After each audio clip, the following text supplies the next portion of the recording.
às 19 horas lá na unidade, tá, gente? Eu sei que cada um de vocês tem um compromisso, algumas coisas planejadas, enfim. Tá, gente? Então, por isso que eu direcionei muitos de vocês a conversar com a Elisângela, porque são pontos específicos e ela tá tentando dar um jeito aí para todo mundo, mas é difícil, gente. Vocês são 17 alunos, cada um com uma situação diferente, e nem sempre a gente consegue atender a todo mundo, né? Então, vocês sabem que a partir de agora as provas são presenciais. Então, eu entendo, eu não estou criticando vocês.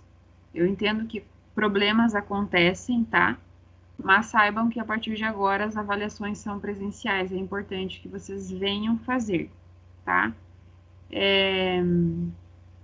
Eu não tenho disponibilidade em qualquer horário, qualquer dia para aplicar a prova, né? Então, a gente tem que colocar as datas quando é possível, né? Eu não tenho minha carga horária no Senai é noturna, é à noite, né? Então, durante o dia eu não tenho disponibilidade e eu tô com aula com vocês praticamente todas as noites também, tá? Então, eu também não posso aplicar a prova qualquer noite, tá? Não consigo fazer isso. Então, vamos nas próximas provas, né, tentar fazer aí o possível, enfim, para estarem presentes. É melhor para vocês e melhor para mim também, tá bom, gente? Então, ficamos certos que para a prova de leites, ela vai ser aplicada na quarta-feira que vem, dia 26, às 19 horas, tá bom? Vamos lá, então. Sobre tecnologia de leites fermentados, gente. Eu vou usar essa forma aqui de projetar, porque tem muitos colegas entrando e aí eu tenho que ficar saindo toda vez da apresentação. Por isso que eu vou deixar assim. Acho que todo mundo enxerga, né?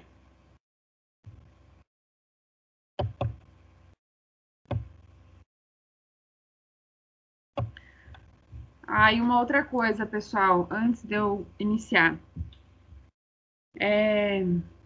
Ouvi alguns colegas ontem comentando que era bastante conteúdo para a prova, que era muita coisa para estudar, enfim, né? Pessoal, assim, ó, até conversei sobre vocês com a coordenadora. Eu já conversei isso com vocês no início das aulas também, quando eu comecei a trabalhar com vocês. Eu sei que tem exceções de alunos aqui, obviamente, sempre tem, mas eu acho, gente, que vocês participam muito pouco da aula. Eu tenho que ficar perguntando se vocês estão ouvindo, vocês raramente têm dúvidas.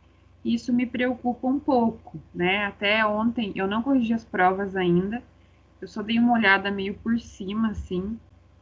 Eu vi que teve vários alunos que não responderam uma pergunta que era sobre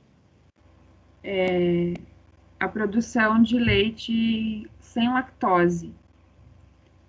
E por que eu estou falando sobre isso, gente? Essa pergunta estava numa atividade de vocês. Então, assim, se vocês fizeram atividade com consulta, com material, com internet, pelo menos vocês deveriam lembrar, vocês que eu falo para quem não fez essa resposta aí, tá? Pegue se o chapéu servir, vocês ficam com ele, se não, segue o baile. Então, assim, gente, se foi respondida essa pergunta numa atividade, é impossível vocês não lembrarem isso na hora da prova. Até porque é um assunto, esse em específico, tá? Dessa questão, a gente já falou eu já falei várias vezes sobre isso aqui. E ficou em branco. Uma prova, assim, que vocês tinham até as 22h30 para fazer. Vários, assim, entregaram muito rápido, alguns porque responderam, sabiam realmente, a prova não estava difícil, era sobre o que a gente tinha falado. Falei para vocês que seria uma prova exatamente sobre o nosso assunto, então não não formulei nenhuma questão diferente do que a gente havia visto, então foi realmente uma prova muito fácil. Talvez as próximas não sejam tão fáceis assim, até porque a gente passou de umas provas conectadas para uma presencial. Mas assim, gente, é bem inadmissível algumas daquelas perguntas terem ficado em branco e rapidamente ter sido entregue a prova. Isso me mostra que muitos de vocês não estão entendendo o assunto. Aí, quando eu pergunto aqui que vocês estão entendendo, tem dúvidas?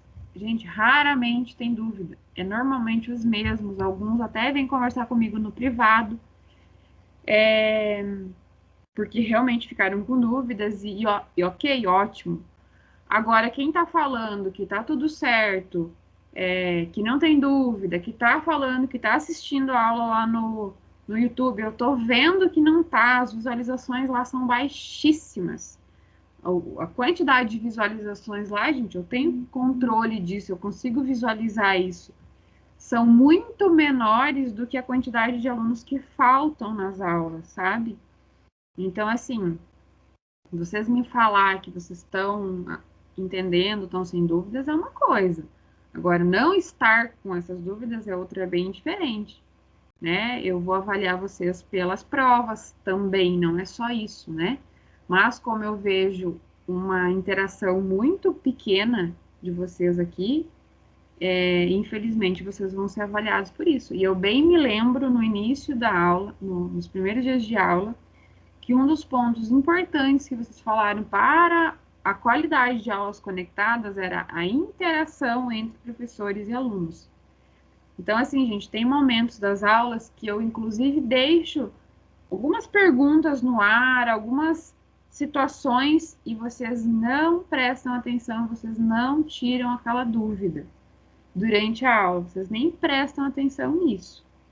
Assim, eram pontos importantes da aula que vocês poderiam perguntar, que poderia ter essa curiosidade, não tem. Já foi mais de uma vez. Eu tentei mostrar isso, testei e vi que a participação, assim, ela é bem falha.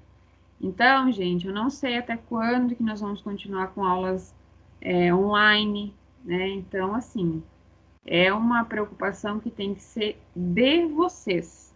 Ir atrás, estudar. Quem realmente assistiu às aulas, fez as atividades, precisou estudar muito pouco para a prova de ontem. Porque são assuntos muito comentados aqui. A gente falou várias vezes, inclusive teve atividade. Então, para aqueles alunos que não responderam questões, inclusive questões de atividade, gente, começa a baixar a cabeça agora e levar a sério essas aulas. Não é porque a gente está nesse formato que tudo pode, que tudo vale, que está tudo certo. Amanhã depois, quem vai sair aí no mercado de trabalho com um diploma, sabendo ou não o conteúdo, são vocês. Tá? Aí vocês, de repente, perderam 2 anos de tempo da vida de vocês e não vão nem poder aproveitar esse diploma. Porque é realmente isso que acontece com quem não sabe. Falei ontem. Tá cheio de gente com estudo, com pós-graduação, com conhecimento, muita gente capacitada, e a gente tem que ter o nosso lugar aqui nesse mundo. Se a gente não se colocar no nosso lugar, se colocar no lugar não, se a gente não encontrar o nosso lugar, não se destacar entre todos, a gente vai ficar esquecido. Então, assim, gente, levem a sério, por favor, porque em muitos momentos eu acho que tem uma meia dúzia aí de alunos que tá boiando. Eu não sei se está com dificuldade porque não fala, não sei realmente o que está acontecendo, mas assim, gente, vocês têm a abertura de vir falar comigo, de falar com a Elisângela, de expor o que vocês não estão gostando, ou não estão entendendo, ou se estão precisando de um reforço, um apoio extra, a gente precisa saber, tá? A gente não adivinha as coisas, então Pessoal, se alguém precisar, vem perguntar. Não deixe para fazer isso lá no final do módulo, quando o problema já está maior, quando tem todo o conteúdo. É bastante coisa, já falei para vocês, tecnologia de leites, assim como as outras tecnologias, vai ser muito conteúdo, sempre sempre tem bastante coisa para ver, né? Por isso que a gente vai fazendo essas atividades, vai dando questões para facilitar, tá? Então, essa prova de ontem, ela foi uma cópia do caderno de vocês. Então, talvez as próximas não sejam. Então, gente, vamos levar a sério, vamos deixar o material aí em dia e não estudar na hora só que chegou lá no Senai ou no dia da prova, porque não vai dar certo, tá? Muito bem, tá? Se alguém quiser conversar depois, que me quiser mandar alguma mensagem, que tá precisando de uma ajuda, fiquem à vontade, tá? Então, assim, hoje, para começar a aula, nós vamos... eu vou passar essas questões para vocês, elas estão disponíveis no Classroom também, se quiserem abrir lá, copiar no caderno. Vocês vão poder ir respondendo elas, ou tirar uma foto agora, e respondendo elas durante as aulas, ou pelo menos indicando onde estão essas respostas e formulando as respostas de vocês. Mais uma vez, gente, isso é importante. A cópia de respostas, né, tal e qual está no slide, ou em um site, ou em um artigo, enfim, de onde quer que seja, a cópia, ela é só uma cópia. Ou você decora essa cópia, ou você entende o que você escreveu. Uma vez que você entendeu aquilo que você escreveu, ou que você formulou uma resposta para aquela pergunta, o seu cérebro vai assimilar isso. E você vai ter menos dificuldade de esquecer. Talvez a gente até esquece de um pedaço, mas uma vez que você entendeu, fica mais fácil de você descrever sobre o assunto. Quando você simplesmente copia a resposta para ter a resposta feita no caderno, você não aprende, né? Às vezes você acaba pegando umas palavras mais técnicas, mais difíceis, e que geram uma dificuldade no aprendizado depois, ou em gravar aquele assunto. Então, a minha dica, gente, é o quê? Se não estão conseguindo se concentrar, estão sem tempo de pensar na pergunta para elaborar uma resposta, deixem para fazer na hora que vocês tiverem tempo, tá? Isso vai facilitar muito a vida de vocês. Fizeram a resposta, muito provavelmente depois vocês vão pensar nela e vão lembrar dessa resposta, porque vocês tiveram que pensar e assimilar coisas e palavras, tá? Então, tomem isso como uma dica, porque facilita muito os estudos, não só na minha unidade curricular, mas em qualquer outra situação aí da vida de vocês, tá? Então, como nós vamos falar de leites fermentados, vamos falar também de iogurtes, né? Que não deixa de ser um leite que passou por um processo de fermentação. Nas aulas passadas, nós entramos nos assuntos de fermentação básica. Inclusive, vocês fizeram uma aula prática em casa mesmo, né? Fizeram uma prática em casa durante a aula com o fermento de pão.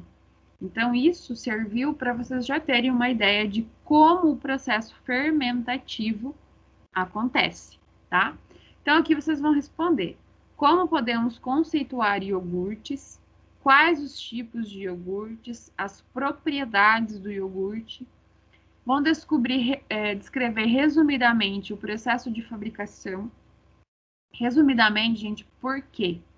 Vocês vão ver que vai ter vários processos, vai ter um fluxograma, então deixe um espaço para vocês colocarem esse fluxograma aqui na fabricação do iogurte, e em cada etapa vocês descrevem como acontece. Então, vai ter etapas que é um processo bem simples, que o próprio nome, muitas vezes, ele já dá uma ideia do que é o processo.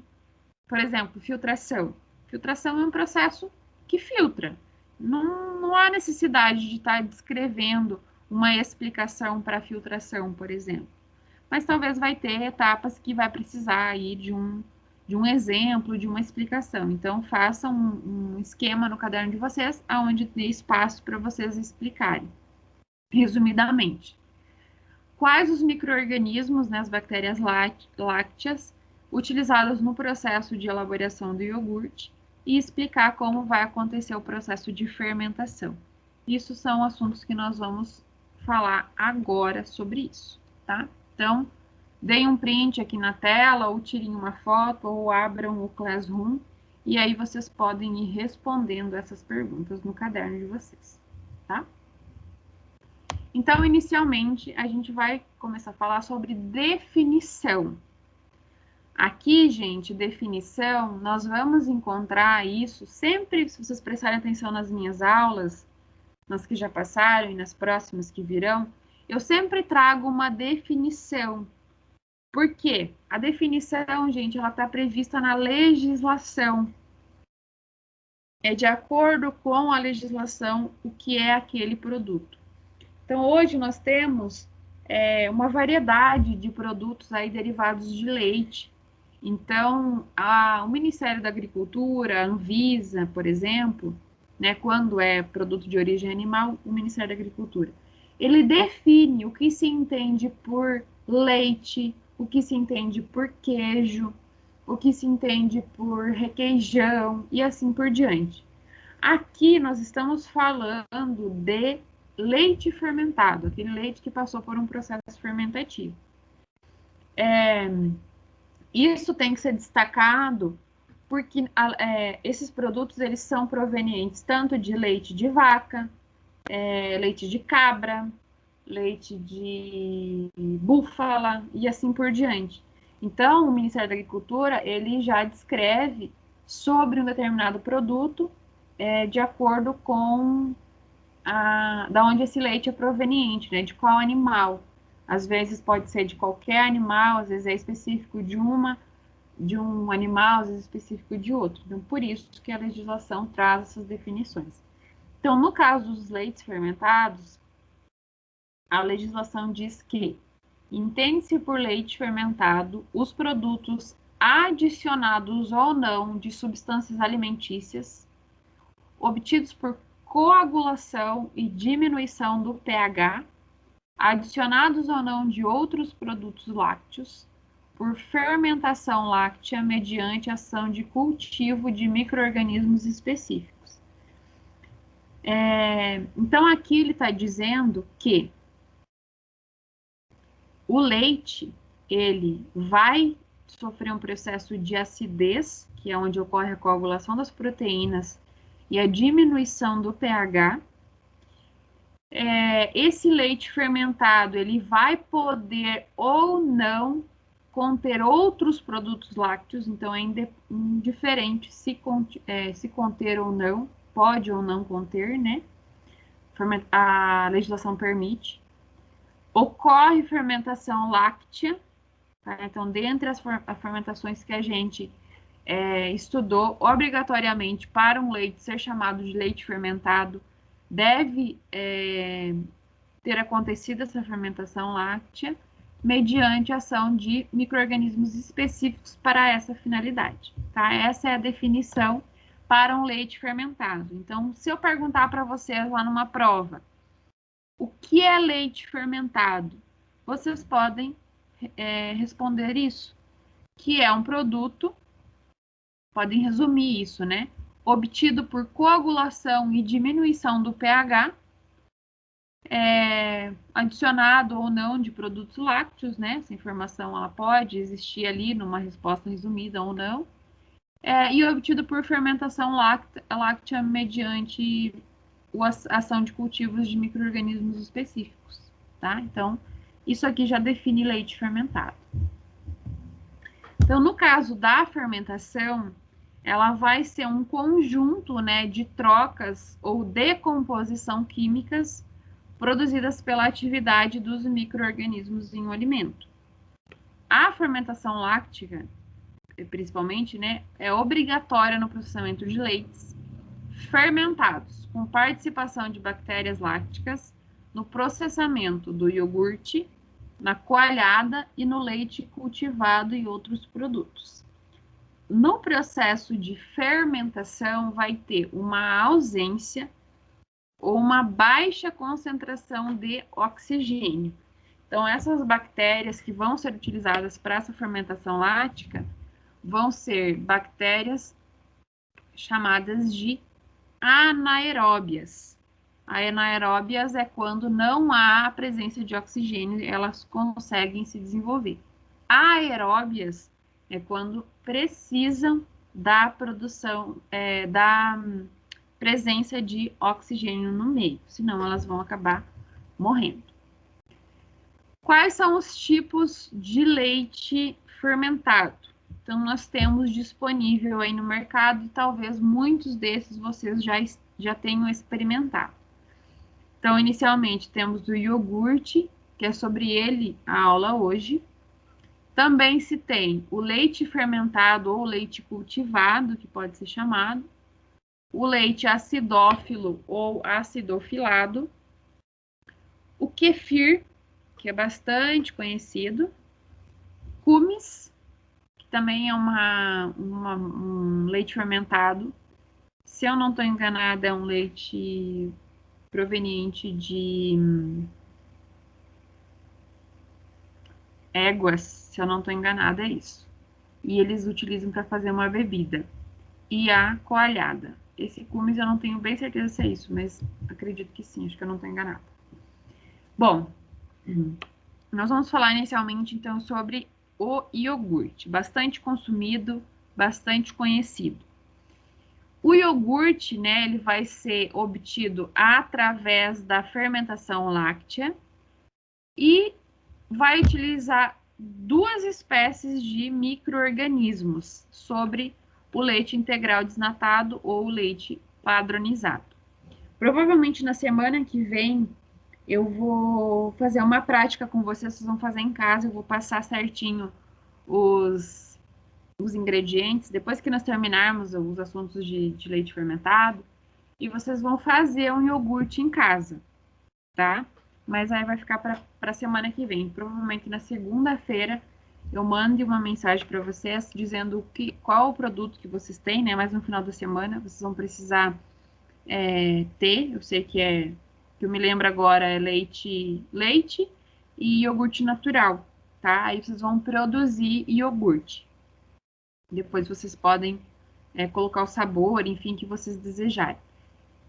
Mas eu vou passar isso para vocês ainda, tá? Então, assim, na produção do iogurte se utilizam dois micro-organismos sempre. O Lactobacillus bulgaricus e o Streptococcus thermophilus. A gente já vai falar sobre eles e por que são utilizados os dois, né? Um vai preparando o meio para o outro, para dar as características que a gente conhece hoje no iogurte, né? Então, esses micro-organismos eles vão agir sobre o leite integral ou sobre o leite desnatado ou leite padronizado. Isso acontece porque nós temos diferentes tipos de iogurte. Tem o iogurte integral, tem o iogurte lá desnatado, tem o iogurte sem zero lactose e assim por diante. Tem o light, tem o diet, enfim. Então, a bactéria, né, o micro-organismo, ele é utilizado frente àquele leite específico para a produção de um iogurte específico que se deseja obter, certo? Quais que são as propriedades do iogurte? Então, nas outras aulas a gente conversou um pouco sobre isso. Falei um pouco para você sobre a questão de saúde intestinal, né? Então, o iogurte ele está ligado diretamente com a saúde do intestino, principalmente, né? Essa função, uma das principais funções que ele tem. Então, além de ser uma bebida bastante apreciada pelas suas características sensoriais, né, ou organolépticas, como a gente pode chamar, que é sabor, textura, cheiro, aroma, o iogurte apresenta propriedades nutricionais, né, que conferem condição de ser um alimento saudável e recomendado aí para uma grande faixa etária da população. Então, o iogurte, por essas características nutricionais, ele é um pouco diferenciado de outros produtos, né? Que sejam derivados lácteos também. Então, aqui eu pontuei para vocês em relação aos benefícios nutricionais. Então, inicialmente, ele apresenta uma alta digestibilidade, né? Por quê? As proteínas do leite, né, que tem um valor biológico bastante alto, elas são parcialmente digeridas pela ação das bactérias láticas, permitindo assim a produção de um alimento com boas características digestíveis, ou seja, as bactérias elas já vão ter degradado, digerido uma parte dessas proteínas presentes no leite, né? Por exemplo, a caseína, que é aquela proteína que muitas pessoas são alérgicas, né? Quem tem alergia ao leite de vaca tem alergia à proteína caseína, né? Então, nesse caso aqui, as bactérias elas já vão ter digerido uma parte dessas proteínas. Quando o consumidor vai ingerir, ele vai perceber que é um produto que tem uma boa digestibilidade. Isso um consumidor comum, não um consumidor alérgico. Aquele alérgico não vai poder consumir esse produto. O que é ter uma elevada digestibilidade? Não tem produtos que às vezes a gente come, carne, por exemplo. É um produto com bastante proteína. A carne, ela, quando você consome assim, ela enche o nosso estômago.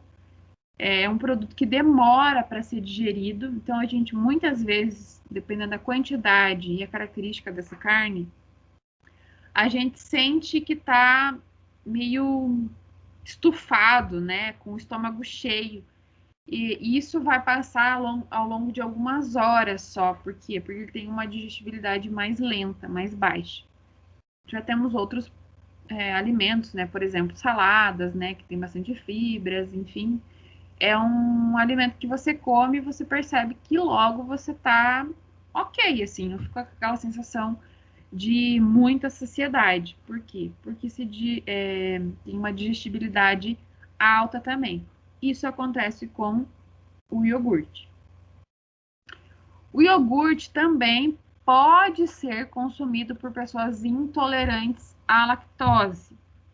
Mas aqui, gente, nós temos que abrir um parênteses. Não é por todo mundo que é intolerante à lactose que vai poder sair por aí consumindo um iogurte normal, né? Não aquele iogurte zero lactose. Por que que acontece isso? Aqui, ó, a resposta da pergunta. Como que é obtido o leite sem lactose? É através da enzima lactase, que é adicionado no leite. Só isso. A enzima lactase é aquela enzima que, inclusive, eu expliquei para vocês na aula de fermentação básica, que a lactase, ela ia lá e degradava a molécula de lactose, quebrava ela em glicose e galactose, que aí, a partir daí, que ocorria a fermentação láctea. Então, no leite, também é isso que acontece. No leite, por exemplo, ao leite da Frimeza, sem lactose.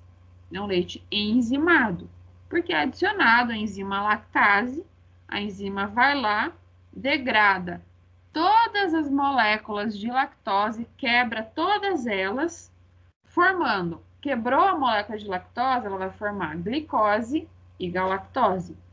Isso também faz com que os produtos sem lactose, para quem já consumiu, pareçam ser mais doces, porque a molécula de glicose já está quebrada, né? Comparado com, por exemplo, vocês tomar o leite normal e um leite sem lactose, vocês vão perceber que o sem lactose é mais doce, porque a quebra da glicose já aconteceu.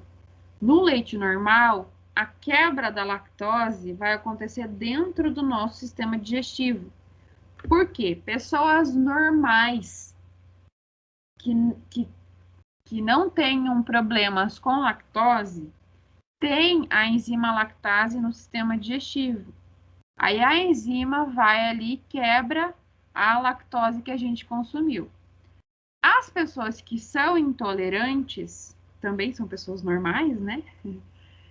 elas não têm essa enzima no organismo. Então, elas precisam ou parar de consumir a lactose ou tomar a enzima. Você compra lá o comprimidinho lá na farmácia. Então, nesse caso aqui, foi isso que eu acabei de ler, né? Algumas pessoas não produzem, né? Ou possuem uma pequena quantidade, produzem muito pouco em seu organismo a enzima lactase, que tem a função de quebrar essa lactose, né? De hidrolisar ela. Por essas razões, sofre distúrbios digestivos, que é dor de barriga, inchaço, diarreia, vômito, tontura, problemas de pele, entre vários outros sintomas. Cada pessoa aí vai desenvolver sintomas diferentes, outras têm prisão de ventre e assim por diante. Presentes em alimentos fermentados, inclusive o iogurte, né? As bactérias láticas vão realizar a ação de transformar a lactose em ácido lático, não causando problemas gastrointestinais. Então, aqui, gente, o que acontece? Por que eu estou falando que um iogurte normal pode ser consumido por uma pessoa intolerante? Considerando a reação de a fermentação lática, né? A reação que vai acontecer ali para a fermentação do iogurte, a bactéria, o micro-organismo ali, ele vai ter que digerir a lactose presente ali para a fermentação acontecer. Então, esse processo já vai ter acontecido. A enzima lactase, ela já vai estar ali degradando tudo isso. E aí, por isso que a pessoa vai poder consumir o iogurte. Mas, gente, isso não é uma garantia. Tem pessoas que são muito sensíveis à lactose. Então, mesmo tendo a quebra dessa lactose pela enzima lactase, as pessoas podem passar mal. Então, é indicado que sempre se procure consumir aquele iogurte que está escrito no rótulo que ele é 0% lactose, né? E não levar em consideração somente essa informação do processo fermentativo, porque a pessoa ela pode ser mais sensível, entenderam? Então, essa é a questão. Mas é um benefício que o iogurte tem frente a outros derivados lácteos, por exemplo. Além disso, o iogurte também é rico em vitaminas e sais minerais. Além de sua composição natural, podem ser enriquecidos por meio da adição de pedaços de frutas, polpas e outros. Quando vocês fizerem o iogurte em casa, vocês vão conseguir produzir um iogurte natural. Muitas pessoas têm o hábito de consumir esse tipo de iogurte. Às vezes adoçam em casa, colocam mel, ou comem com uma granola, colocam frutas, né? E outras pessoas preferem já comprar o iogurte lá, que é já com sabor. Então, no caso de vocês vão poder preparar ele depois de acordo com o que vocês gostam, né? Então, no caso do iogurte, ele ainda vai ter a informação lá que ele vai poder ser acrescido lá de aditivos, que sejam eles saborizantes, aromatizantes, pedaços de frutas, né? Hoje no mercado a gente tem várias marcas que, inclusive, tem o iogurte, e embaixo já tem uma calda com frutas, né? Com pedaços de frutas vermelhas, frutas amarelas, morango e assim por diante, tá? Então, essas são informações que vão ser trazidas no rótulo do produto, né? Então, os tipos de iogurte que nós temos hoje disponíveis. Coloquei diferentes marcas aqui, tá, gente? Só para vocês identificarem. Então, nós vamos ter o iogurte tradicional, que é aquele iogurte caracterizado pela etapa do processo de fermentação, que vai ocorrer na própria embalagem, em que será comercializado o produto. Dessa forma, apresenta uma coalhada firme e consistente, podendo ser natural com sabores. Então, quando se falar num iogurte tradicional, vejam que está escrito aqui tradicional no rótulo, O micro-organismo é adicionado no potinho e o processo fermentativo vai acontecer aqui dentro. Além disso, ele vai ser um iogurte bem firme. O iogurte grego, que a gente conhece, tem essa característica. É um iogurte bastante cremoso, bem firme, diferente de outros que parece um leite, assim, né? Tem uns que são bem pouco viscosos, porque ele já tem uma outra característica, tá? Então, quando vocês forem consumir, dependendo do paladar de vocês, do que vocês gostam, se vocês prestarem atenção lá no rótulo, vocês vão ver essa informação. Então, quando se fala no iogurte tradicional, o processo aconteceu na própria embalagem, né? Nós, como profissionais da área de alimentos, precisamos identificar isso. Isso aqui é um processo específico dentro da indústria, né? A produção do iogurte natural, aonde essa fermentação vai ocorrer aqui. Vai ter uma embalagem específica para isso. Essa embalagem, por exemplo, ela vai ter a qualidade em relação à temperatura, à luz, a entrada ou não de oxigênio e assim por diante. Então, essa embalagem, por exemplo, ela foi pensada justamente para que esse processo aqui da fermentação ocorresse aqui dentro e em condições aceitáveis e desejáveis, tá? O iogurte batido, por exemplo, é quando o processo de fermentação ocorre dentro da fermenteira, né? Num equipamento chamado fermenteira, podendo ser adicionado ou não de frutas, geleias e polpa. Então, depois eu vou mostrar para vocês qual é o processo. É um iogurte que ocorreu na fermenteira e ele foi batido. Quando vocês compram um iogurte aí dessas garrafinhas, por exemplo, ele é um iogurte bastante fluido, né? Bem líquido. A gente consegue beber ele. Diferente daquele iogurte que eu mostrei antes, que é bastante.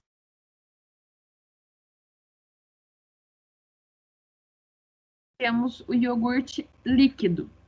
O processo de fermentação que ocorre também dentro da fermenteira, sendo adicionados de frutas, sucos e polpas. A diferença entre o iogurte batido, que foi o anterior, e esse aqui apresenta, o batido apresenta alguns atributos sensoriais diferentes, como uma menor viscosidade e uma textura mais fluida, por exemplo. Por esse motivo, em geral, são envasados em embalagens plásticas, tipo garrafa ou saco. No caso desse iogurte líquido aqui, tá? A diferença entre o anterior. Aqui sobre o fluxograma e as variações na etapa de fabricação para os diferentes tipos. Então, vejam só. Eu montei 2 slides aqui, depois vocês vão poder olhar com mais calma, aonde eu trago o fluxograma para as 3 situações. Inicialmente, se tem um pré-tratamento do leite, aonde também é feito a padronização, a adição de leite em pó, açúcares, enfim. Todo aquele processo que a gente já viu de pasteurização do leite, padronização desse leite, filtração, enfim, homogeneização, já aconteceu. Então, esse leite é padronizado, né? É medido ali a quantidade, é feito um cálculo da quantidade de gordura que tem. É adicionado mais ou menos leite, ou mais ou menos, ou adicionado mais creme, por exemplo, né? No processo de padronização que a gente viu nas aulas passadas. É feito a adição de leite em pó, que também é um ingrediente utilizado, né? Para a fabricação do iogurte. Se vocês olharem no rótulo, vocês vão ver que vai ter leite na descrição e leite em pó. Isso aí, cada indústria vai obter a sua melhor formulação. Talvez algumas não utilizam leite em pó, outras utilizam. Então, se utilizar, é nesse momento aqui que é adicionado, nesse primeiro processo. Além disso, adicionado o açúcar, por exemplo, E aí, em seguida, entre outros, né? Pode ser adicionado outros aditivos aqui também. Sabores e assim por diante. É feito um processo de homogeneização para todos esses ingredientes que foram adicionados. Depois disso, passa por um tratamento térmico. Esse tratamento térmico serve também para esterilizar, né, os ingredientes que foram colocados ali, para que não tenha nenhum tipo de contaminação desse iogurte, né? Ou pelo leite em pó, ou pelo açúcar, ou pelo saborizante que foi colocado, enfim. Depois disso, depois do tratamento térmico, o iogurte é resfriado até 40 ou 45 graus, que é aquela temperatura ideal para a fermentação, para ser adicionado à cultura láctica. Então, eles já diminuem a temperatura aqui depois do tratamento térmico, mas que fique numa temperatura ideal para a proliferação desses micro-organismos, né? E aí é feito a inoculação do fermento. Uma vez que foi feita a inoculação do fermento, é adicionado aqui diferentes tipos de... vai para uma linha de produção específica para diferentes tipos de iogurte. Aqui, gente, eu vou abrir um parênteses. Falei para vocês que na primeira etapa poderia ser adicionado já, inclusive, um saborizante. Se a gente pensar em fazer, de repente, direto um iogurte, enfim, que já tenha o sabor. Nesse caso aqui, não é adicionado nenhum tipo de saborizante lá no início, porque a gente está fazendo o iogurte tradicional junto, né? Então, por isso que ele está sendo separado. Então, vejam só. Foi feita a inoculação do fermento, e aí, para o iogurte tradicional, se faz a adição de aromas, já invasa esse produto na embalagem, vai para um local de incubação, porque aí a fermentação tem que ocorrer dentro da embalagem. Em seguida, é feito o resfriamento e a estocagem. Então, vejam só. Fez-se a adição do fermento, né, da cultura láctica, daqueles 2 micro-organismos que a gente viu no slide anterior. É colocado o aroma, se for desejável ali, de acordo com a linha de produção, vai ser o natural. Se for o natural, não coloca nada. Se for o de morango, o de coco, ameixa, sei lá. Vai fazer essa adição aqui. Já embala, já fica certinho, já fecha essa embalagem, ela já fica pronta para ir para o supermercado, né? Mas ela precisa desenvolver esse fermento. Então, ela vai para um local de incubação, aonde vai ficar um determinado tempo lá, estipulado pela indústria, numa temperatura adequada também para essa incubação acontecer. Para que pare o processo de incubação, é feito o resfriamento. A gente viu, tanto nessas aulas quanto nas aulas de segurança, que a temperatura abaixo de 4 graus já é uma zona que não é muito boa para os micro-organismos, eles já começam a morrer. Então, esse iogurte ele vai ser resfriado e o processo ali de inoculação, de incubação dos micro-organismos vai parar. E vai ficar com aquela textura do iogurte que a gente conhece. Em seguida, isso vai para a estocagem e, posteriormente, é mandado aí para os estabelecimentos comerciais. No caso do iogurte batido e do iogurte líquido, né, o iogurte para beber, ocorre a incubação nos tanques, nos 2 casos. Depois disso, é feito o resfriamento também, justamente para a incubação parar. No iogurte batido é feita a adição de frutas e aromas, né? Feito a embalagem e a estocagem. No iogurte para beber é feita a homogeneização e adição de aromas, embalagem e estocagem. Nesse processo aqui, é que vai ter a diferença nesse processo de homogeneização. Como é feita a homogeneização aqui, a textura desse iogurte aqui, que é o iogurte líquido, vai ficar uma textura um leite mais fluido, mais fina, né? Enquanto que aqui ele vai ficar mais viscoso. Por isso que ele vai ter uma textura um pouquinho diferente, embora eles sejam bastante similares, tá? Então, só para vocês entenderem. Posteriormente, é embalado e feita a estocagem. O processamento do iogurte, gente, ele é muito simples. A linha de produção dele quase não tem pessoas trabalhando. Por quê? É colocado a quantidade de leite, enfim, os ingredientes, e após isso, esse produto ele vai ficar nos tanques e logo depois ele é envasado, então não precisa muita manipulação, nem deve ter, né?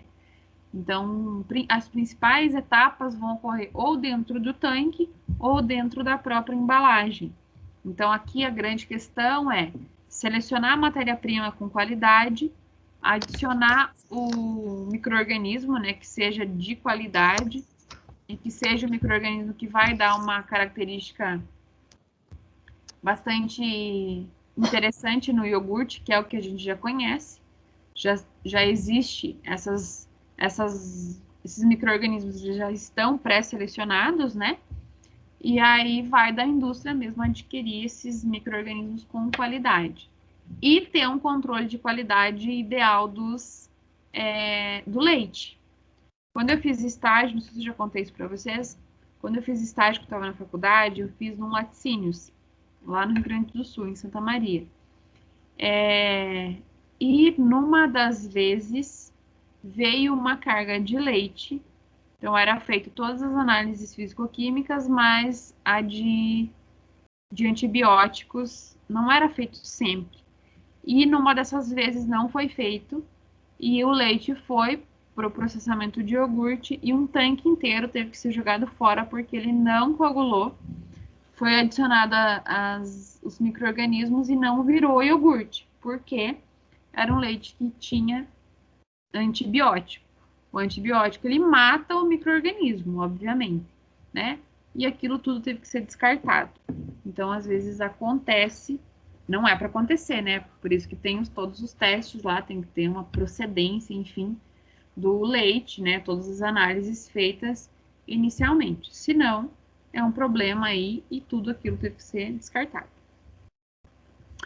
Então, além disso, os iogurtes, eles são classificados de acordo com a gordura. Vocês viram que a maioria dos derivados lácteos, eles são classificados em função da quantidade de gordura. Tanto que nós vimos lá nas primeiras aulas a questão do creme de leite, né, da padronização, onde se adiciona mais creme ou se retira, né, faz o desnate desse leite, justamente para se obter um produto com quantidades de gordura específica. Então, aqui no caso dos tipos de iogurte, né, com creme, um mínimo de 6%, 6 gramas, né, de creme para 100 gramas de iogurte. O iogurte integral, que vai ter que ter um mínimo de 3% de gordura. O parcialmente desnatado, que tem um máximo de 2,9%. E o desnatado, máximo de 0,5%. Aí aqui trouxe para vocês os equipamentos utilizados, né? Principalmente a fermentadeira, né? Ou fermenteira, como pode ser chamado. Então aqui nós temos um exemplo, né? Desse tanque, aonde o leite fica disponível aqui dentro. É feita a adição do micro-organismo, o processo acontece aqui. Por aqui a gente tem a entrada, né, de água quente e água fria para o aquecimento, né? E depois para o rápido resfriamento desse tanque para baixar a temperatura desse iogurte, né? Então a fermentadeira ela tem esse visual aqui para vocês entenderem.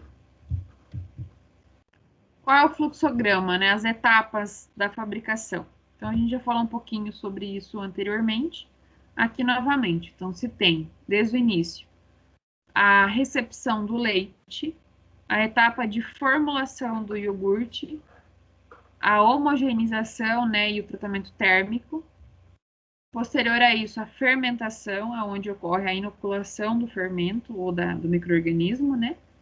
Em seguida, o processo de resfriamento desse iogurte, a quebra do gel. Nesse caso aqui, quando a gente não está falando do iogurte tradicional, a gente está falando do iogurte lá batido ou do iogurte líquido, a quebra do gel acontece aqui dentro, né? Vocês devem estar vendo essa pazinha, essas pás que tem aqui.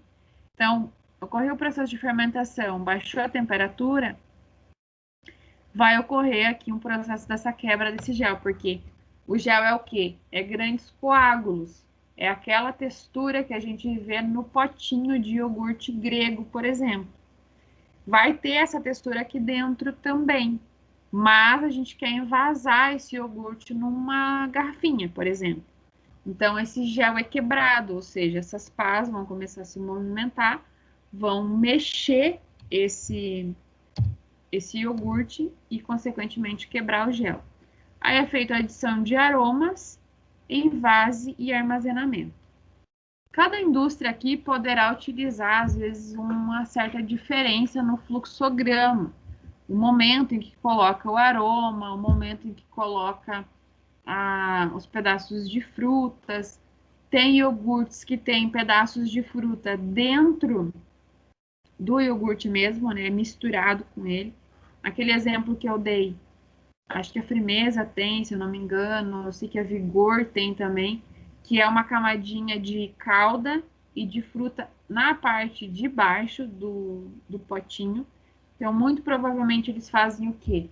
Eles adicionam a calda, que também é uma calda pasteurizada, né? Frutas pasteurizadas. Coloca essa calda, coloca as frutas e adiciona o iogurte em cima dessa calda já pronta. Acredito que seja assim que é feito, tá? Então, só para vocês entenderem que cada empresa aí vai ter alguns procedimentos característicos, né, de acordo com os seus produtos. Então, aqui são as etapas que eu falei para vocês que poderia ser resumido aí no caderno de vocês para vocês entenderem essa etapa de produção. Então, na recepção do leite, né, todos os processos de avaliação da qualidade do leite recebido no laticínio para ser utilizado na fabricação do iogurte vão obedecer aos mesmos princípios. Por exemplo, os testes sensoriais, né, organolépticos, os testes físico-químicos e os microbiológicos, que são aqueles testes que nós vimos lá nas primeiras aulas.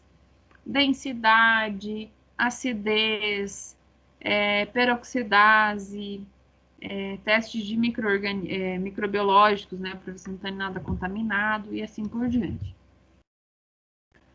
A etapa da formulação vai ser aonde vai ser adicionado os ingredientes.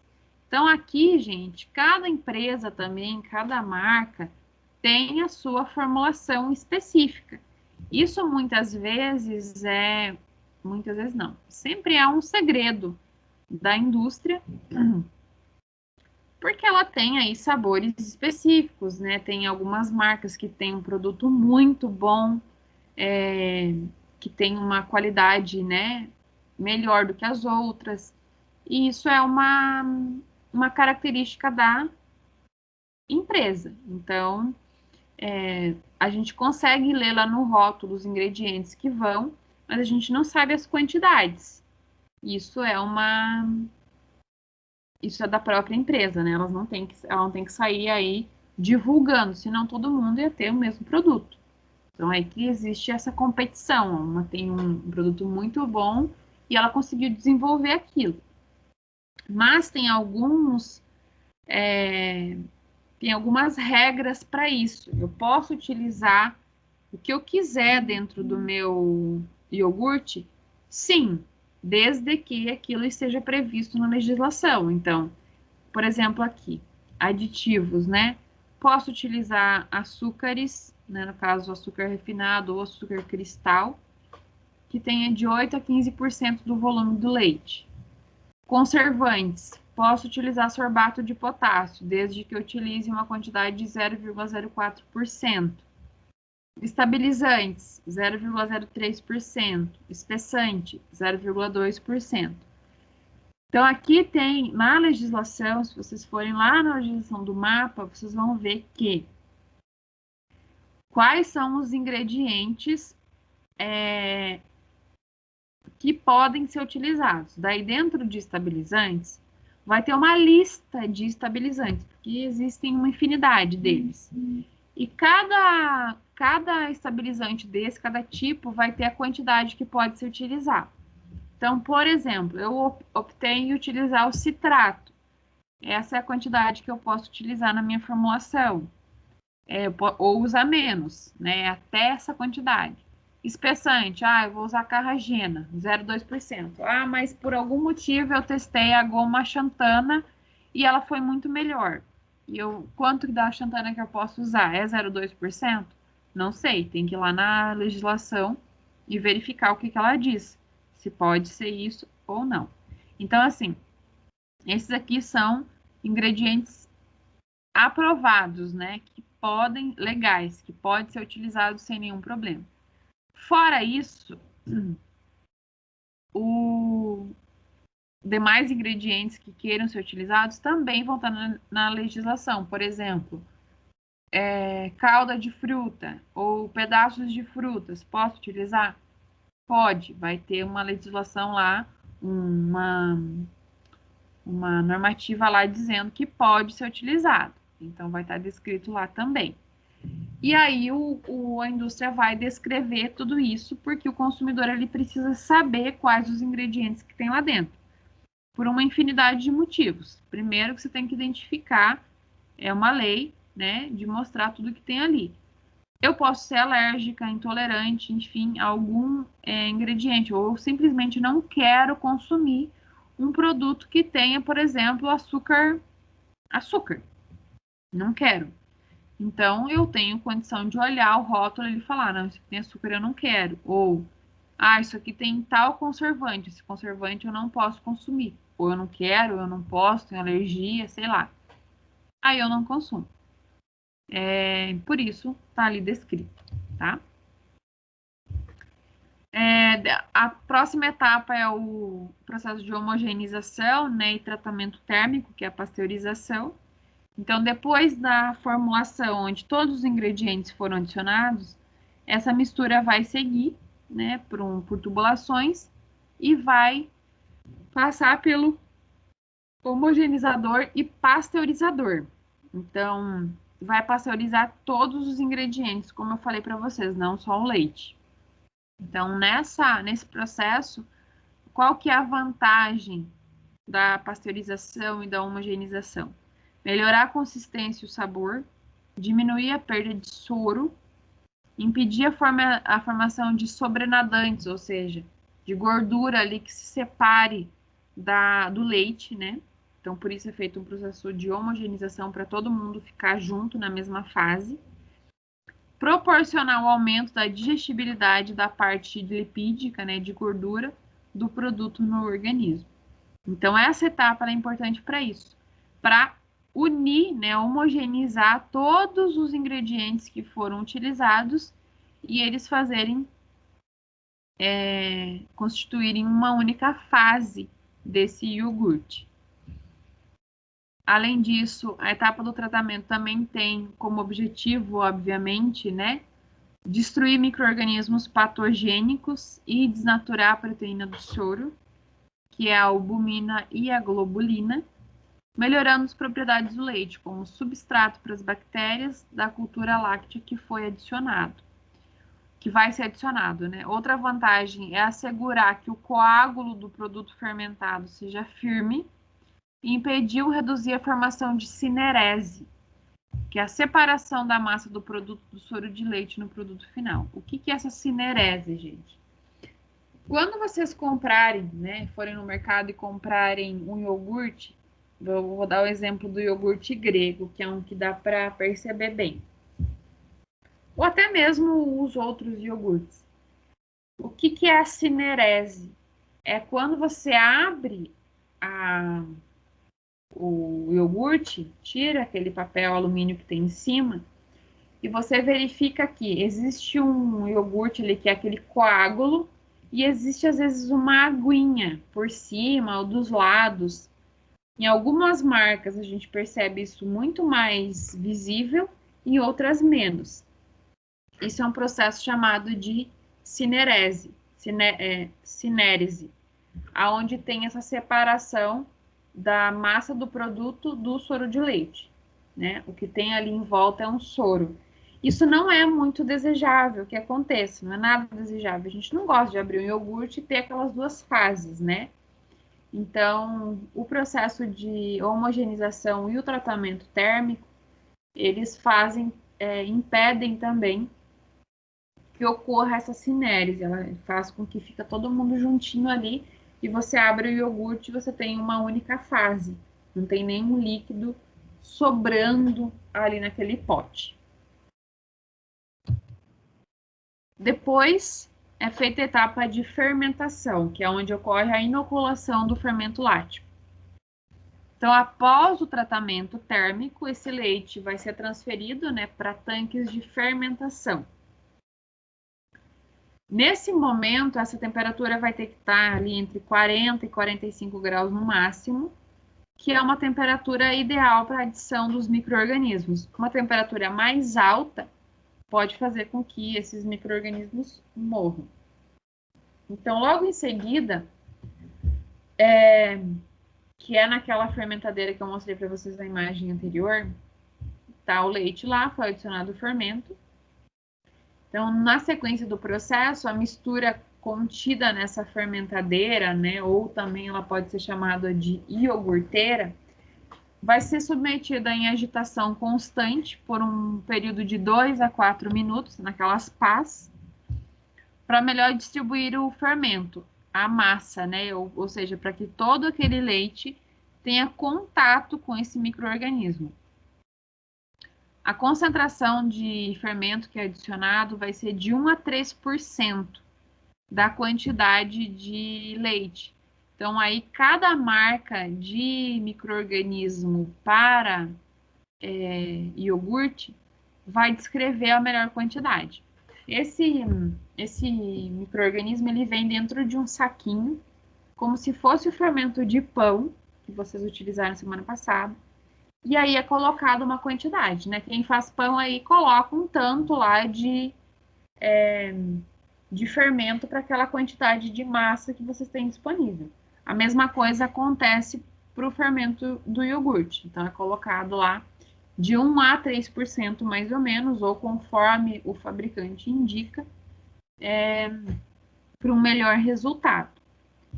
Então, depois disso, depois dessa adição do fermento, né, no leite, esse produto ele vai ficar fermentando por aproximadamente 4 a 6 horas. E vale salientar que o fermento lático só deve ser adicionado exclusivamente em leite pasteurizado, né? Senão a gente tem outros micro-organismos ali que vão ficar brigando entre eles e dando um resultado que não é desejável para o produto. Então, no início do processo de fermentação, essa parte aqui é bem importante, gente.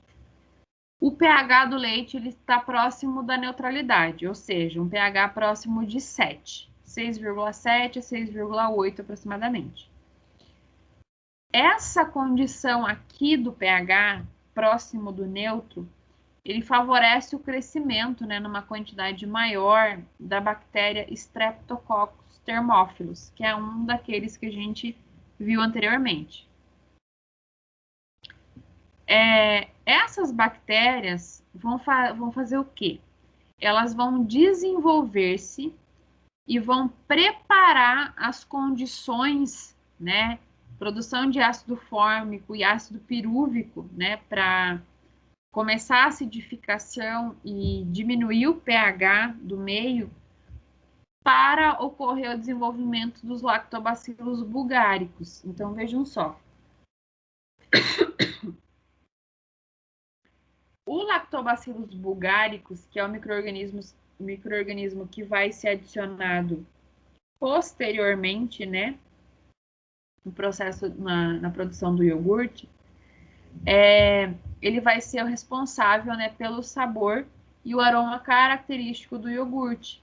Então, o Streptococcus thermophilus, ele é colocado no meio para preparar, para baixar o pH e daí colocar o Lactobacillus bulgaricus. Se já no início tivesse sido colocado esse, a gente já não ia ter um resultado desejável. Por quê?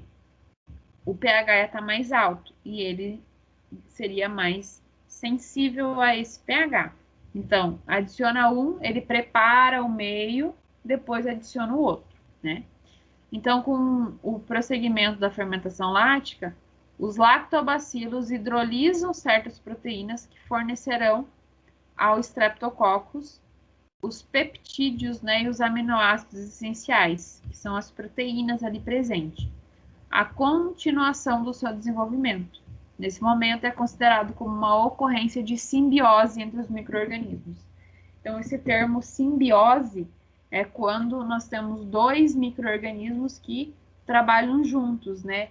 Um prepara o local para o outro vir e agir e dar a condição desejável ali para o iogurte, que é o que a gente deseja, tá? No entanto, então, com a contínua produção do ácido lático, proporcionando ainda mais o abaixamento do pH, essa condição passa a inibir o crescimento do Streptococcus thermophilus, que só resiste até 90 graus Dornick de acidez, ou seja, uma acidez baixa, porém não tão baixa assim. E pela condição do Lactobacillus bulgaricus, né, ser mais resistente à acidez, aceitando até 140 Dornick, ou seja, num pH mais baixo ainda, próximo de zero, no término do processo, né? Ou seja, pelo fato da bactéria Lactobacillus bulgaricus não morrer com essa faixa de acidez presente na mistura, há um número maior, né, no final do processo em relação ao Streptococcus thermophilus. E com o decorrer do processo de fermentação, ambas as bactérias são inibidas quando o meio atinge um pH de 4,3. Então, vejam só. Aqui a gente viu que o Streptococcus thermophilus, ele preparou o meio para o lactobacillus, baixou o pH, o lactobacillus foi adicionado, fez todo o processo dele ali, os dois juntos, deram a característica do iogurte, sabor, textura, né, acidez. Eles vão continuar trabalhando. Quanto mais eles trabalharem juntos ali, mais esse pH vai diminuir. Quando esse pH começa a chegar próximo de 4, né, estava em 6, vai chegar próximo de 4, o Streptococcus já vai morrer e logo em seguida o Lactobacillus morre também, porque com um pH menor que 4,3 eles não conseguem sobreviver. Então aí já ocorre a terminação aí do processo fermentativo. Eles vão morrer, o próprio pH que está ali vai equilibrar esse meio. Então, não vai mais ter micro-organismo e nada mais vai acontecer. Já foi obtido o iogurte. Então, vejam, gente, como é um processo muito interessante, onde os próprios micro-organismos que são adicionados ali, eles desenvolvem tudo e depois eles acabam, eles mesmos, se matando. Por quê? No processo fermentativo deles, eles vão liberando CO2, enfim, vão fazendo uma acidificação desse meio, onde eles acabam morrendo, né, por essa acidez. Outro fator importante, então, que ocorre na fabricação do iogurte é que durante todo o processo de fermentação, quando a acidez atingir esse ponto, né, de 4,5 a 4,6, que é quando esses micro-organismos morrem, ocorre o que denominamos de ponto isotérmico da proteína do leite. E nesse momento acontece a coagulação da mistura e a massa adquire consistência. Então, os micro-organismos eles vão trabalhar tanto a ponto de baixar o pH, deles morrerem, e nesse pH baixo fazer com que ocorra a coagulação da proteína. E aí o iogurte vai obter a sua consistência, a sua característica desejável. Então, um processo bem legal. Aqui é um exemplo da taxa, um gráfico, né, que mostra a taxa de crescimento dos micro-organismos durante a etapa de fermentação e o momento de simbiose. Então, vejam só. O que está pontilhadinho verde aqui é o Streptococcus thermophilus. E o em vermelho é o Lactobacillus bulgaricus. Então, vejam só. O Streptococcus é adicionado, ele vai preparando esse meio, né? E o Lactobacillus bulgaricus também vai agindo aqui. Mais ou menos em 3 ou 4 horas eles se juntam. É nesse momento aqui que eles se juntam que ocorre a simbiose e eles começam a trabalhar juntos, né, dentro do iogurte lá no processo.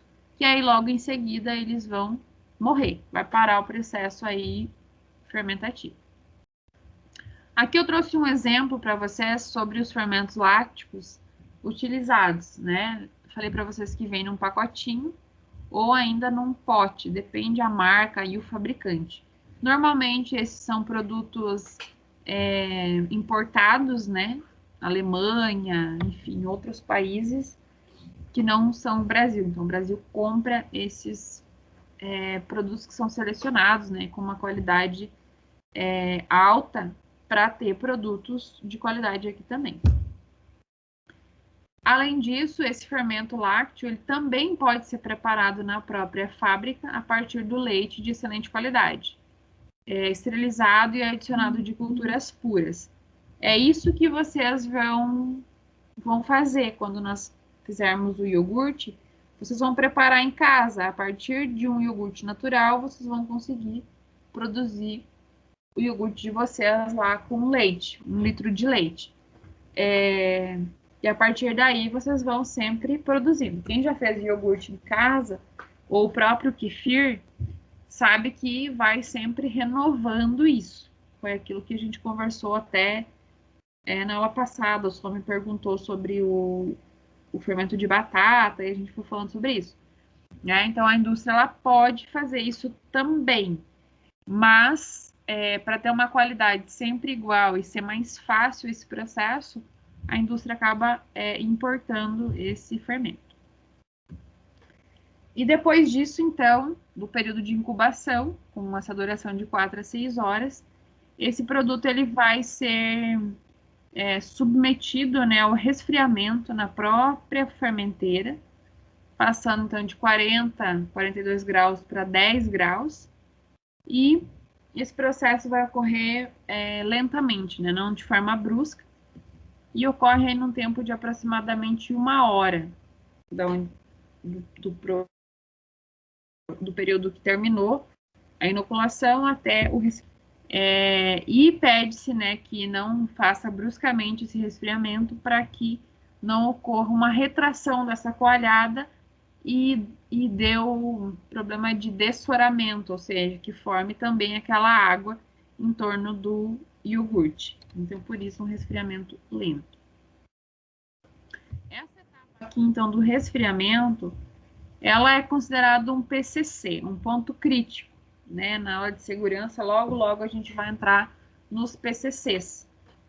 Vamos falar de APPCC, né? E nessa etapa, então, deve ser controlado essa produção do iogurte. Por quê? Tem como função reduzir a atividade metabólica dos micro-organismos, né? E controlar a acidez do produto. E evitar a formação contínua de ácido lático e, consequentemente, aumento da acidez do produto acabado. Então, por isso, é um ponto importante. Tem que começar a diminuir essa temperatura e também que ser lento para que não ocorra essa retração da coalhada que eu falei anteriormente. né? E deixando o produto bem homogêneo e não formando aí duas fases. Então, por isso, a parte do resfriamento é uma etapa crítica no controle. Depois disso é feita a quebra do gel, né? Então, logo após o término do período de resfriamento da massa, é uma temperatura média de 10 graus, num pH de 4,6 aproximadamente, tem uma nova etapa, né, de produção ali, que é a quebra do gel. Então, aquelas hélices, aquelas pás que eu mostrei para vocês anteriormente na foto da fermenteira, ela vai fazer movimentos lentos e circulatórios, adicionados por controle automático do equipamento, né, ou também de forma manual, dependendo aí a indústria, e vão modificando essa estrutura coloidal da massa, né, o que vai possibilitar uma maior reabsorção do soro que tem ali presente, né, vai incorporar melhor pelas micelas de caseína, evitando o processo de cinérese. Então, por isso, essa quebra do gel acontece. Em seguida, a quebra do gel é feita a adição de aromas. Aqui também pode ser colocado sabores, os aromas, enfim, pedaços de frutas, de acordo com o sabor, né, desejado ali e os sabores disponíveis pela indústria. Um exemplo, né, que em pequenos laticínios a adição desses ingredientes é realizada também diretamente na fermenteira após a quebra do gel, né, para facilitar aí já a homogeneização. Seguido disso, né, que foi feita a adição desse aroma, incorporou bem sabores, homogeneizou o produto, esse é envasado então. Então, após a adição dos diferentes aromas e sabores, o produto desce por gravidade, por meio de tubulações para o setor de envase, que aí é realizado em equipamentos automáticos, né, e específicos para diferentes tipos de produtos e embalagens. Aí pode ser a garrafa grande ou a garrafa menorzinha, que é o que a gente encontra no mercado. Às vezes aqueles copinhos também, ou copinho menor, copinho maior, enfim. Cada indústria aí tem o seu tipo de embalagem, né? Algumas são bem tradicionais já, e outras vão mudando ao longo do tempo. Normalmente, todos os laticínios seguem mais ou menos uma mesma linha de embalagem, né? Uma vez que não tem muito que ser diferente. Ou você vai ter um pote ali que seja fácil de você consumir o produto com uma colher, ou que seja fácil para você beber. Então, por isso, da garrafinha. E isso também tem que ter ser pensado, né, para não ter um valor muito agregado aí na embalagem, porque senão isso também encarece muito o produto. A última etapa, então, é o armazenamento e a comercialização. Então, depois de envasados, os produtos seguem para a câmara fria, onde deverão ser armazenados a uma temperatura de resfriamento em torno de 4 a 5 graus, permanecendo nesse local até o momento a serem transportados em caminhões isotérmicos, né, com destino aí ao mercado. Por ser um alimento rico em nutrientes, inclusive sacarose, né, que é açúcar, e por conter micro-organismos fermentativos, o iogurte, mesmo sendo armazenado sob uma temperatura de refrigeração, ele continua de uma forma lenta o processo de acidificação, ou seja, esse processo ele não acaba 100%. Tanto que o prazo de validade do iogurte, se eu não estou enganada, é 45 dias. Se vocês consumirem o mesmo lote de iogurte, no dia, uma semana depois de ser produzido, né, nos primeiros dias ali de serem produzidos, ele foi produzido, e quando ele está bem pertinho da validade, vocês já vão notar uma diferença no sabor. Aquele que está lá mais longe, né, que tá mais próximo da validade, aliás, mais longe da data de fabricação, ele vai poder ter um sabor mais ácido, justamente porque nós temos um meio ali que tem açúcar e tem micro-organismos que não foram tirados ali de dentro, né? Eles simplesmente, em função do meio, ele parou de crescer, digamos assim, mas ele continua de uma forma lenta. A gente baixou a temperatura, obviamente, né? Mas lentamente esse processo continua. Então, depois dos 45 dias, né, que é uma temperatura de segurança do iogurte, ele vai poder ficar mais ácido ainda ou pode começar a dar outros problemas, tá? Então, por isso que ele tem esse tempo. Além disso, tem alguns principais defeitos apresentados, né, no pós-processo do iogurte. Depois que foi feito todo o processo, quais são os principais defeitos, né, e as principais causas. Então, alguns deles eu vou mostrar para vocês, são vários, né? O sabor amargo pode ser por um tempo muito longo de conservação, excesso de fermento. É a mesma coisa num pão, se colocar muito fermento. Ah, vou colocar bastante fermento para crescer mais. Não vai crescer mais e vai dar um sabor amargo no pão, sabor de fermento. Também o sabor amargo pode ser proveniente aí de bactérias proteolíticas, né? Ou seja, bactérias que degradam a proteína, podem também gerar esse sabor acidificado.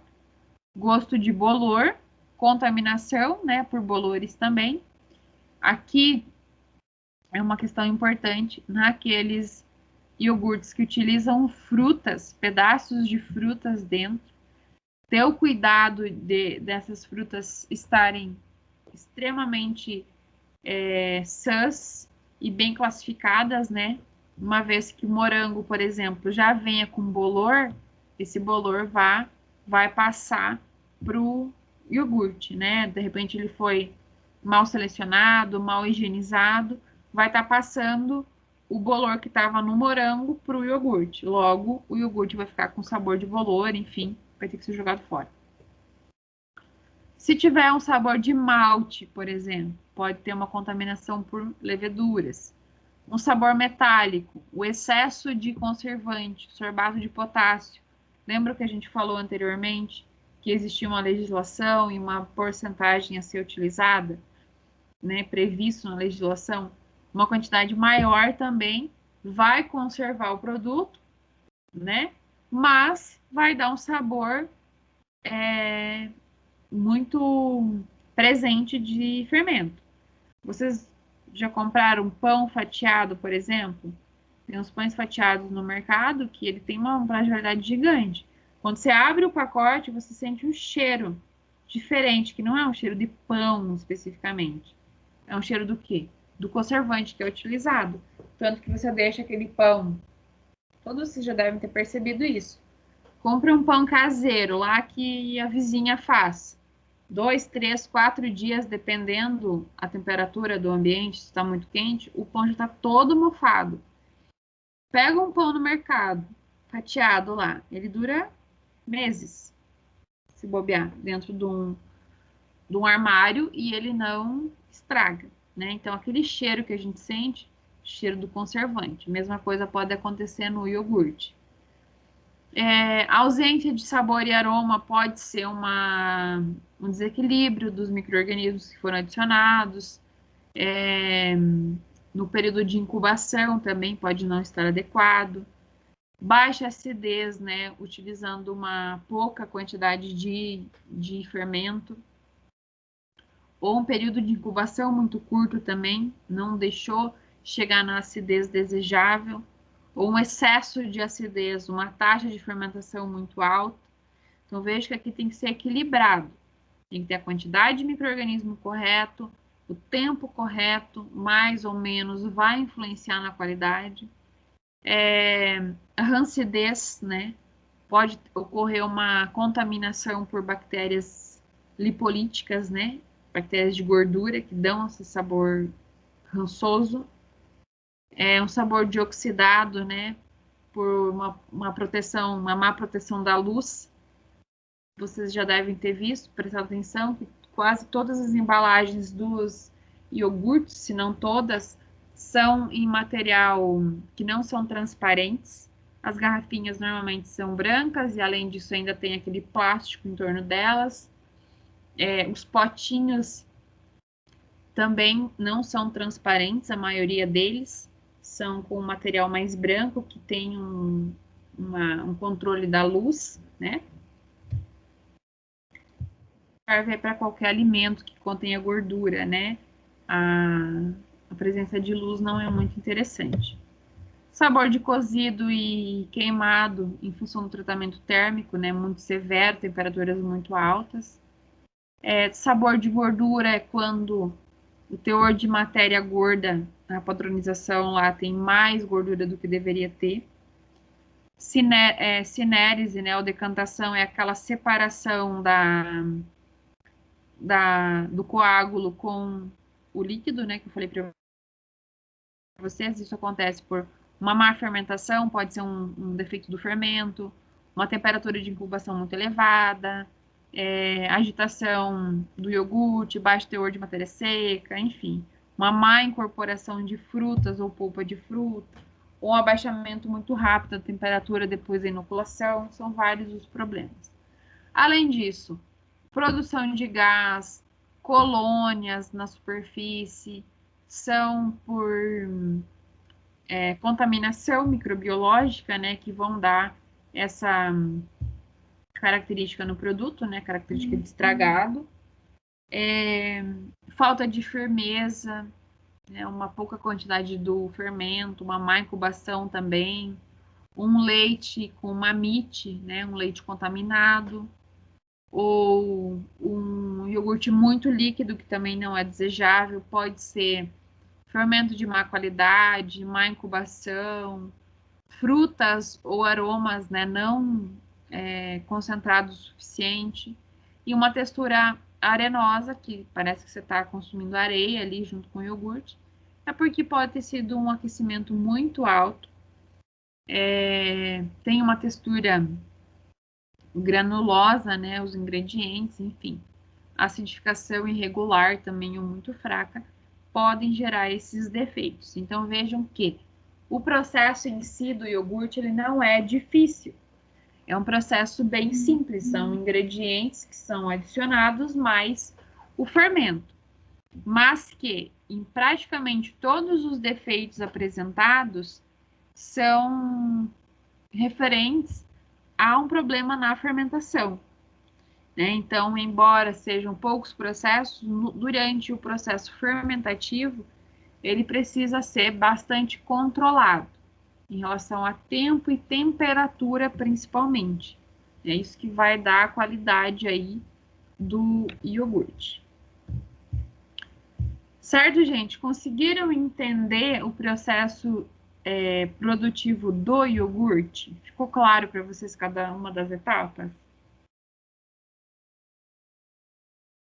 A princípio, sim, professora. Conforme eu for respondendo aquelas questões que a senhora deixou lá para a gente responder durante a aula ou depois, se forem surgindo as dúvidas, eu vou anotado, aí eu entro em contato com a senhora. Beleza. Pessoal, é bom vocês irem respondendo, ou responder agora, quem não respondeu ainda, porque vai ficando mais claro, tá? Mas teve algum ponto da aula que vocês não entenderam, que gostaria que eu explicasse novamente, ou tá tudo certo? Algumas questões eu consegui responder, outras eu não consegui, porque foi explicando mais rápido, né? Mas daí eu respondo depois. Sim. Tá, então vejam lá nos slides, né? E se precisar, quem precisar, volta aqui na aula, eu vou salvar, eu vou postar, como eu sempre faço, e aí vocês vão respondendo, tá, gente? Tá bom, professora. Ok. Certo, então. Pessoal, boa noite para vocês, bom descanso. Quem ainda não me mostrou o trabalho,